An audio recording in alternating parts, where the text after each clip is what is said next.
오늘 말씀의 제목은 표적입니다. 오늘 말씀은 가나 혼인잔치의 기적이 기록되어 있지요. 우리가 잘 알고 있듯이 가나 혼인잔치는 예수님께서 공생애를 시작하며 첫 번째로 행하신 기적입니다.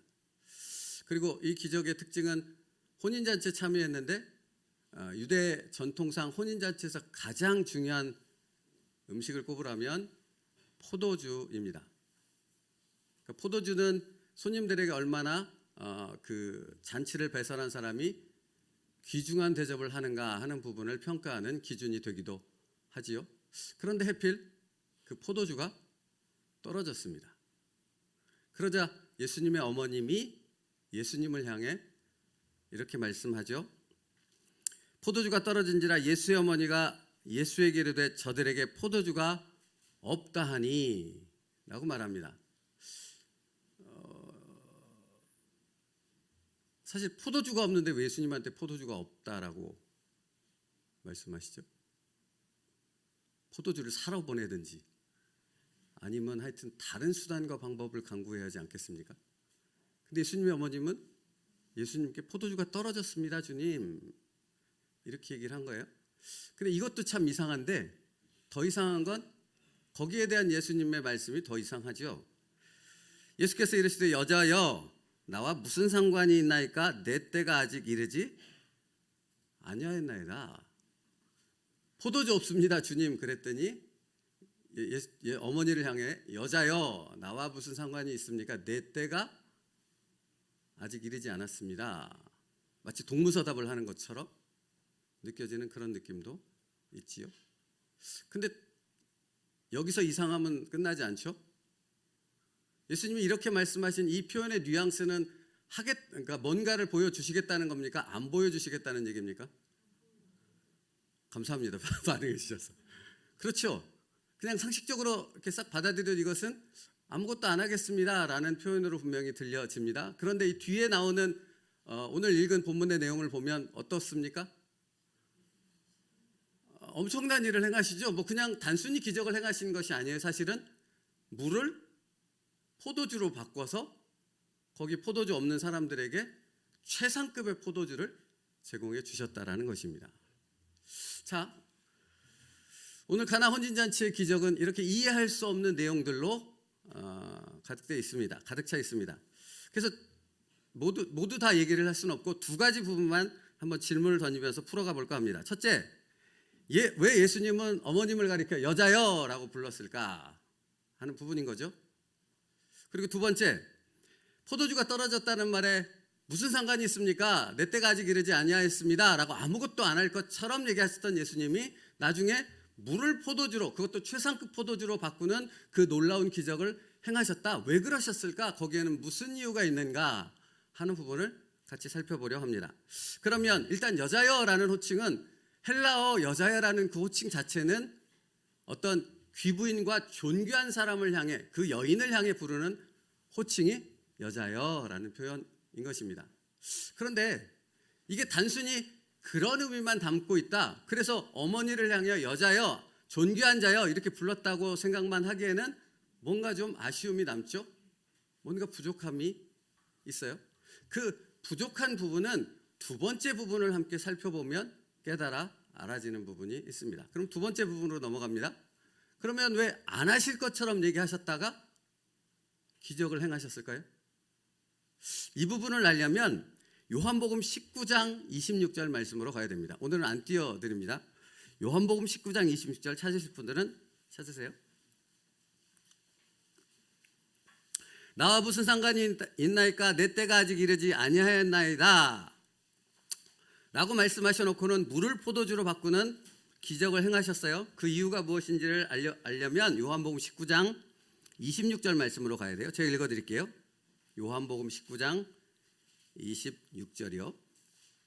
예수께서 자기의 어머니와 사랑하시는 제자가 곁에 서 있는 것을 보시고 자기 어머니께 말씀하시되 여자여 보소서 아들이니이다 하시고, 여러분 요한복음 2장과 19장은 동일한 표현을 담고 있죠. 뭐라는 표현입니까? 여자여 라는 표현을 담고 있다는 것입니다. 그러니까 뭔가 의도적인 부분을 갖고 이렇게 기록하고 있다는 사실을 우리가 좀 느낄 수 있어야 하는 겁니다. 여자여라는 표현을 다시 사도 요한은 사용하여 기록하고 있다는 것입니다. 이어져서 뒷부분요. 요한복음 19장 28절부터 30절을 보십시오. 그 후에 예수께서 모든 일이 이미 이루어진 줄 아시고 성경을 응하게 하려 하사 이르되 내가 목마르다 하시니 거기 신포도주가 가득히 담긴 그릇이 있는지라 사람들이 신포도주를 적신 해면을 우슬초에 메어 예수의 입에 대니 예수께서 신포도주를 받으신 후에 이르시되 다 이루었다 하시고 머리를 숙이니 영혼이 떠나가시니라 입니다. 역시 같은 뭐가 나왔죠? 뭐가 나왔어요? 포도주라는 단어가 나왔잖아요. 그렇죠? 그러니까 2장에서 여자여라는 표현과 포도주라는 단어를 사용하고 있고 19장에 갔더니 여자여라는 동일한 표현과 포도주라는 단어를 반복해서 사용하고 있다는 것입니다. 혹시 여러분 수미상관법이라는 문학적 기법을 아십니까? 고개를 끄덕이시는 분들도 처음과 끝을 비슷하게 해서 뭔가를 강조하거나 중요한 메시지를 담아서 표현하는 기법이 수미상관법입니다.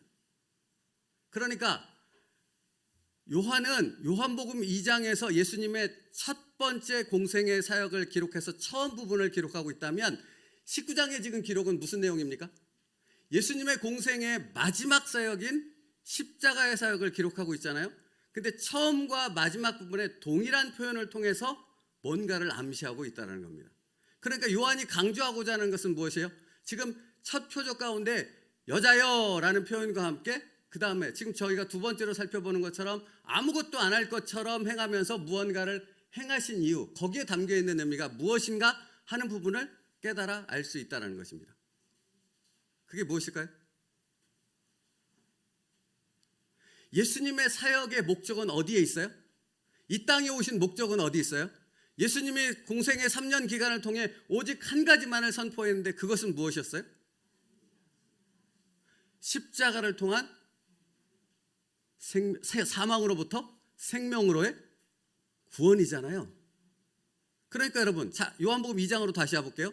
거기서 여자여 나와 무슨 상관이 있나이까 내 때가 아직 이르지 아니하였습니다 라는 말은 단순히 무언가를 거부하는 말씀이 아니고 어머니 제가 기적을 베풀고 어떤 일을 행하는 것은 그 목적이 사람들의 육신적인 편안함과 육신적인 문제와 어려움들을 해결하기 위해서 그 기적을 행하는 것이 아닙니다 라고 말하고 있는 겁니다. 그러면 기적을 행하는 목적은 어디 있습니까? 예수 그리스도의 십자가 구원으로 연결되는 그 통로로 기적을 행한다 하는 메시지를 전하고 있는 것입니다. 그래서 19장에서 말씀하고 있는 예수 그리스도가 십자가에서 못 박혀 죽으심을 통해 구원을 이루신 바로 그 사건으로 모두 연결되는 게 내가 선포하는 말씀이요 내가 행하는 모든 기적은 다 거기에 목적이 있습니다 라고 말하고 싶은 것입니다. 그러니까 여러분 지금 이 시대에도 예수 그리스도의 이름으로 수많은 기적들이 일어나고 있지 않습니까? 근데 사람들은 뭐에 주목하는지 아십니까? 기적 그 자체만 주목하지 않습니까? 그 기적을 행한 어떤 사람을 주목하지 않습니까? 근데 그것은 하나님의 뜻이 아니라는 겁니다. 뭐에 주목해야 됩니까? 그 기적을 통해 십자가에 달리신 예수 그리스도의 구원으로 들어갈 수 있어야 한다는 것입니다. 거기에 목적이 있습니다. 그러니까 본질을 놓치면 아무것도 얻을 수 없게 되는 거죠. 그래서 여러분 예수님께서 사도 요한이 지금 예수님의 그 행하신 기적들을 통해 말씀하고자 하는 것은 내가 이 땅에 온 것은 오직 사람들의 육신을 만족시키기 위한 것이 아니라 십자가의 죽음을 통해 모든 사람을 죄에서부터 구원하기 위해 이 땅에 온 것이고 나는 그 십자가에서 죽는 것이 이 땅의 성육신한 목적이다 하는 부분을 너희가 알기를 원한다 라는 부분인 것입니다. 여러분 그러므로 어떤 말이 떠오르십니까? 저는 이런 말이 떠올랐습니다. 내가 예수의 십자가 외에는 결코 자랑할 것이 없도다. 여러분 그러니까 예수를 정말로 알고 예수 그리스도를 믿고 그 말씀을 따라 사는 사람은 자신의 삶을 통해 무엇을 계속해서 깨닫습니까? 아, 예수님의 십자가밖에는 없구나 라는 고백으로 연결될 수밖에 없다라는 것입니다. 가끔 제가 하는 얘기입니다. 제가 아마 때가 되면 은퇴할 나이가 되지 않겠습니까? 제가 은퇴할 때에 그때 하고 싶은 얘기가 딱 한 가지 있다니까요.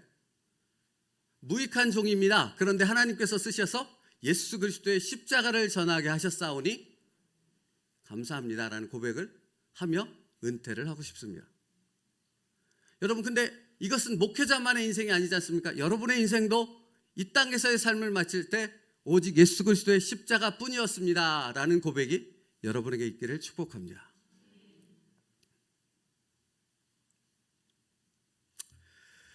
그래서 여러분, 가나 혼인잔치에 물이 변하여 포도주가 된 것은 기적이라고 말하지 않습니다. 요한사도는. 사도 요한은 그것을 기적이라고 표현하지 않고 뭐라고 표현하고 있습니까? 11절에 표적이라고 표현한다는 것입니다. 표적이 무엇입니까? 헬라어 표현으로 세메이온이라고 하는데 표시, 징조, 무언가를 지시하고 무언가를 나타내고 무언가를 포함해서 그것을 알려주고 있는 그런 의미를 담고 있습니다. 그러니까 가나 혼인잔치는 단순히 어떤 포도주가 없는 혼인잔치에 포도주를 공급했다라는 의미가 아니라 예수 그리스도의 십자가를 상징하는 첫 번째 예수님의 기적이었다라는 사실, 그 표적이었다라는 사실을 분명하게 말씀해주고 있는 것입니다. 그래서 11절에 예수께서 이 첫 표적을 갈릴리 가나에서 행하여 그의 영광을 나타내심에 라고 말하고 있는 겁니다. 누구의 영광을 나타내신 것입니까? 누구의 영광을 나타내신 것입니까? 네, 여기서 그렇게 말씀하시면 안 되는 겁니다. 누구의 영광을 나타내신 것입니까? 예수 그리스도의 영광을 나타냈는데, 예수 그리스도의 영광이라면 단순히 인간 대신 예수 그리스도의 영광을 나타냈다는 말이 아니라 메시아이신 예수 그리스도 구원자의 영광을 나타냈다라는 것입니다. 내가 구원자야. 구약 성경에 약속되어진 바로 그 메시아가 바로 나야 라고 선포한 것이 가나 혼인잔치의 표적이었다라는 것입니다. 여러분, 이 사실을 더욱 명확히 보여주는 게 바로 물이 변하여 포도주가 된 겁니다.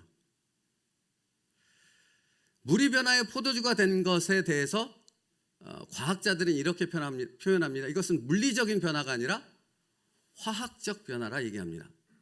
그럼 그 의미는 무엇이겠습니까? 물리적인 변화는 단순히 외형적인 어떤 변화를 의미한다면 화학적 변화는 뭡니까? 본질이 변한 겁니다. 안에 속이 완전히 어떤 다른 물질이 전혀 다른 새로운 물질로 바뀌어지는 것을 화학적 변화라고 얘기합니다. 물이 변하여 포도주가 되었다는 것은 바로 이 화학적 변화를 의미하는 것인데, 그렇다면 여러분, 화학적 변화를 이룰 수 있는 것은 누구만 할 수 있는 것입니까? 하나님만 하실 수 있다는 겁니다.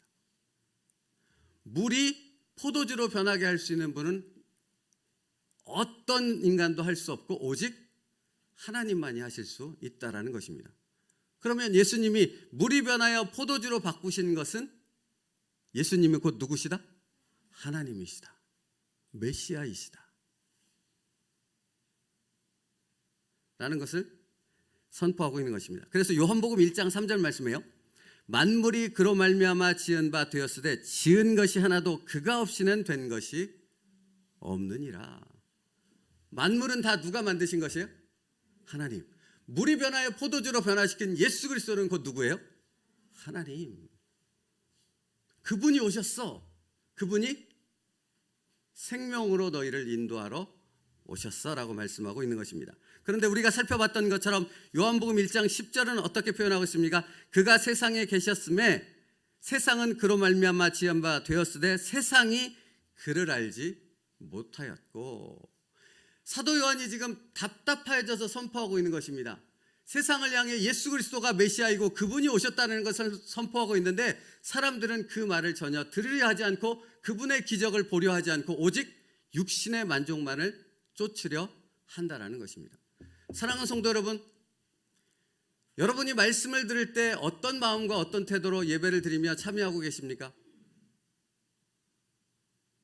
당신의 육신의 만족을 위해서 참여하고 있습니까? 아니면 예수 그리스도를 통한 진정한 구원의 감격이 무엇인가를 알기 위해서 예배에 참석하고 있으십니까? 여러분, 이것이 왜 중요한지 아세요? 단순히 육신의 어떤 것을 쫓기 위해 예배를 드리고 하나님 앞에 기도하는 사람은 그 육신의 문제가 해결되지 않으면 어떻게 됩니까? 떠납니다. 자신이 원하는 것을 이루지 못했기 때문에요. 그러나 진정 죄사함의 영적 은혜와 그 깊은 은혜를 사모하며 그것을 바라며 예수 그리스도를 바라보는 이들은 떠날 수가 없습니다. 왠지 아십니까? 구원이 여기 있는데, 생명의 말씀이 여기 있는데, 다른 데서는 이것을 찾을 수 없는데 어찌 떠날 수 있겠느냐라는 것입니다.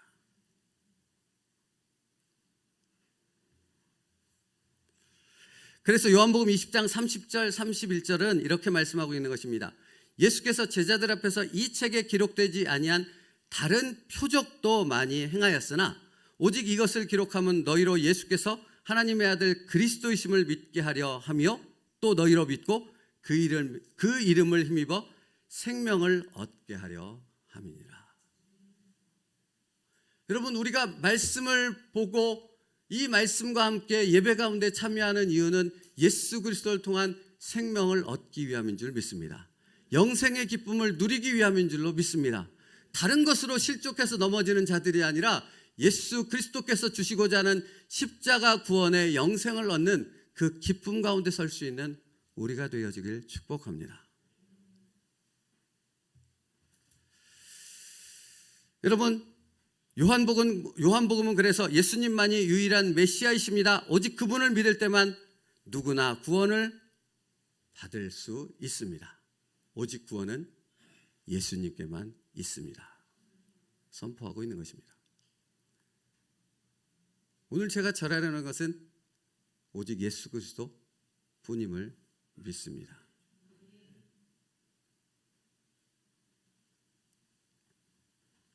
그래서 요한은 가나 온전지 잔치의 첫 번째 표적을 통해 예수님의 말씀을 어떻게 대하는가가 어떤 삶의 역사로, 하나님의 역사로 이어지는가 하는 것을 몇 사람을 통해 설명해 주고 있습니다.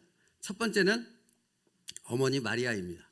여러분 보십시오. 아까 읽어드렸던 것처럼 포도주가 떨어진지라 하고 예수의 어머니가 예수에게 이르되 저들에게 포도주가 없나이다 라고 말했을 때 예수께서는 여자야 나와 무슨 상관이 있나이까 내 때가 아직 이르지 아니하였나이다 라고 말했잖아요. 아까 말씀드렸지 이 뉘앙스는 아무것도 하지 않겠습니다 라는 것이었는데 그 다음 마리아가 뭐라고 얘기하냐면 5절 말씀입니다. 그의 어머니가 하인들에게 이르되 너희에게 무슨 말씀을 하시든지 그대로 하라 하니라 라고 말하고 있다는 겁니다. 그러니까 사실 가나 혼인잔치만큼 재밌는 기적이 없어요.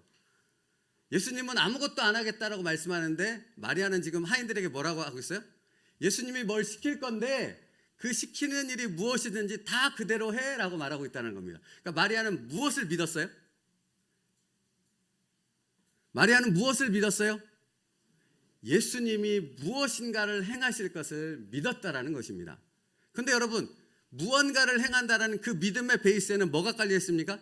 예수님이 곧 하나님이라는 사실을 믿는 믿음이 깔려 있었다는 겁니다.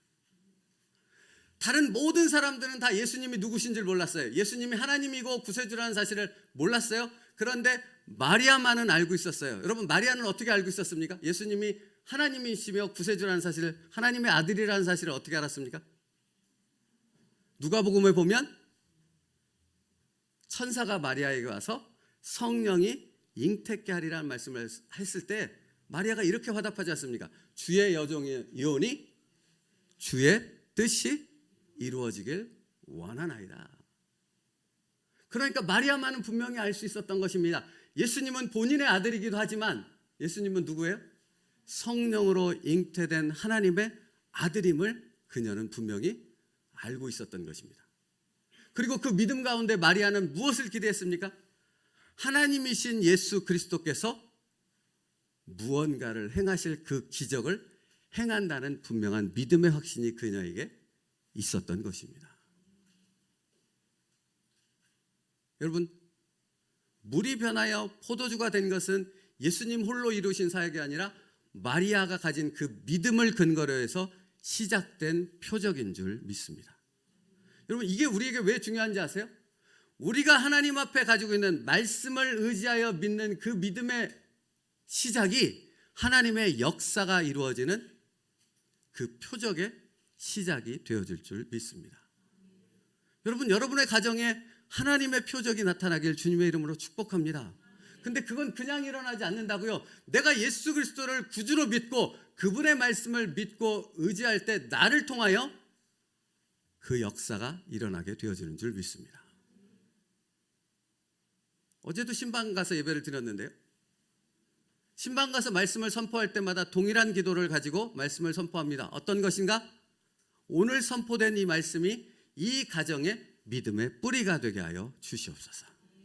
사랑하는 성도 여러분, 말씀을 믿을 때 하나님의 역사가 일어납니다. 말씀을 붙잡을 때 하나님의 역사가 일어난다고요. 여러분이 말씀을 외면하고 믿음의 세계를 벗어나서 자기에게 집중하고 자신의 생각에만 집중할 때는 아무런 역사가 일어날 수 없다라는 것입니다.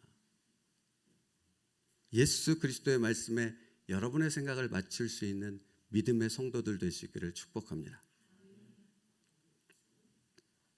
마리아를 통해 그런 역사가 시작되었다면, 두 번째로 예수님의 말씀에 정말 적극적으로 순종했던 사람들이 성경에 기록되고 있죠. 오늘 본문에 누구입니까?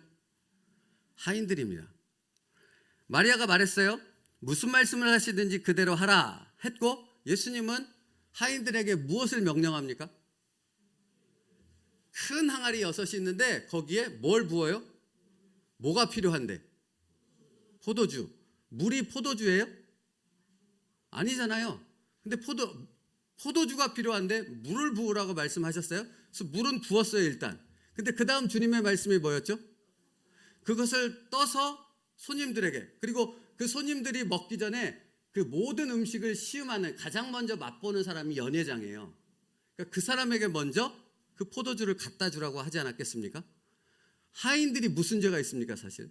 여러분 생각해 보십시오. 포도주를 기다리고 있는 손님에게 물을 딱 갖다 주면 무슨 일이 생기겠습니까? 게다가 거나하게 취해 있지 않습니까, 그분들은? 종입니다. 노예라고요. 근데 포도주를 갖다 줘야 되는데 물을 포도주처럼 갖다 주면 하인에게 어떤 봉변이 생기겠습니까? 죽지 않으면 다행이지 않겠습니까? 여러분, 하인들이 그런 갈등이 없었을까요? 여러분, 이 말씀은 무슨 말씀인지 이해가 되세요? 여러분이 말씀을 순종할 때 하인들처럼 그 마음에 갈등이 있으십니까, 없으십니까? 하나님의 말씀이 들려졌을 때 여러분 마음 가운데 갈등과 고민, 번민이 있어요, 없어요? 있어요.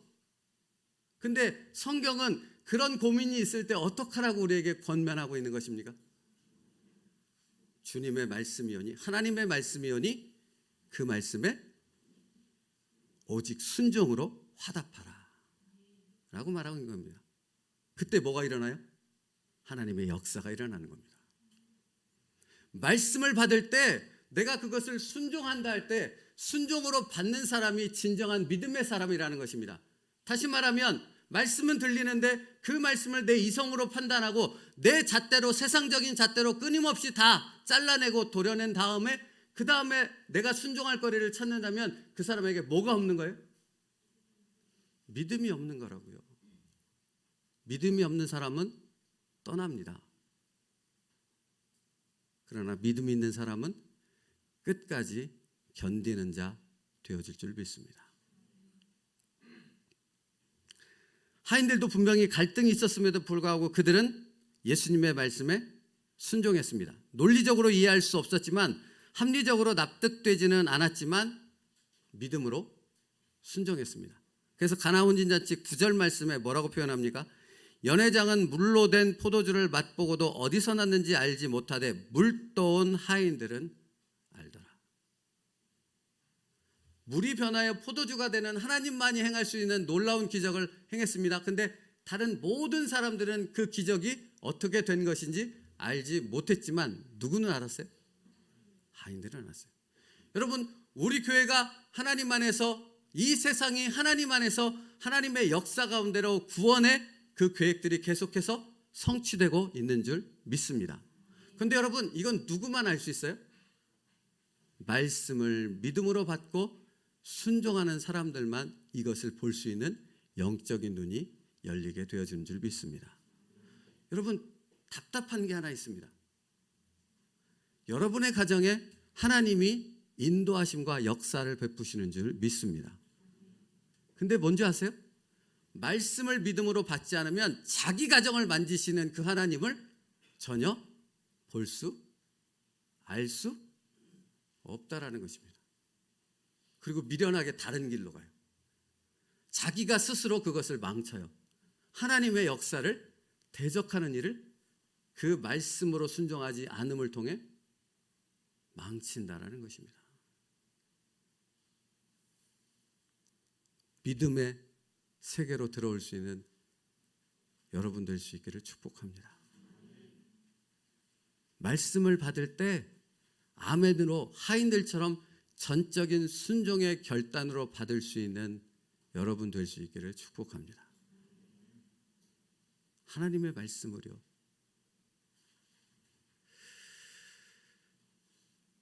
이러한 순종을 통해 하나님의 말씀을 받는 이 순종을 통해 가나 혼인잔치의 표적은 이루어졌고요. 여러분 11절 말씀을 제가 읽어드릴게요. 예수께서 이 첫 표적을 갈릴리 가나에서 행하여 그의 영광을 나타내심에 그 다음에 뭐라고 기록되는지 아세요? 제자들이 그를 믿으니라. 할렐루야. 이 표적은 십자가로 연결된 구원의 믿음을 누군가에게 주기 위함이었습니다. 그들이 누구였습니까? 제자들이었다는 것입니다.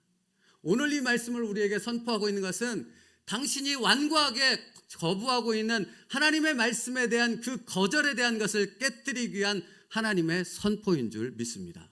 사랑하는 성도 여러분, 하나님의 말씀입니다. 제 말이라면 여러분이 전혀 믿지 않고 받아들이지 않아서 상관없습니다. 그러나 성경에 기록된 하나님의 말씀이 여러분에게 들린다면 그 말씀을 하나님의 말씀으로 받고 믿음으로 순종할 수 있는 여러분 될 수 있기를 축복합니다. 그때 하나님의 역사를 보게 되는 마리아, 하인들이 바로 내가 되어지는 줄 믿습니다. 말씀 마치겠습니다. 가나 혼인잔치는 단순한 기적이 아니라 표적입니다. 무엇을 나타내기 위한 표적이었습니까? 예수 그리스도의 십자가를 상징하는 표적이었다라는 것입니다. 그리고 그 표적의 역사를 통해 믿는 자들이 예수 그리스도의 십자가 안에 살 때 어떤 기적과 역사가 일어나는지를 우리에게 알려주고 있습니다.